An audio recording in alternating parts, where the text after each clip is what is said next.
আসসালামু আলাইকুম আরহামতুল্লাহ। আমরা সকলেই জিততে চাই, সফল হতে চাই, তাই না? কিন্তু সফলতার মূল মন্ত্রই হয়তো জানি না। আমার বিশ্বাস, যদি আমরা আমাদের জীবনে একটি ফিলোসফিকে ধারণ করতে পারি, তাহলে পুরো বিশ্ব আমাদেরকে জিতাবে, জিতানোর চেষ্টা করবে, সফল করার জন্য সাপোর্ট করবে। কি সেই ফিলোসফি? সেটি হলো, জিততে চাও, অন্যকে জিতাও। সফল হতে চাও, অন্যের সফলতায় সাপোর্ট করো।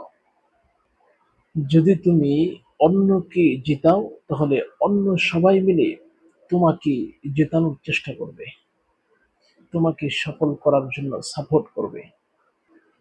আল্লাহ না করুক, যদি এমনটা নাও হয়, তাহলে স্বয়ং সৃষ্টিকর্তা তোমাকে জিতাবে, সফল করবে।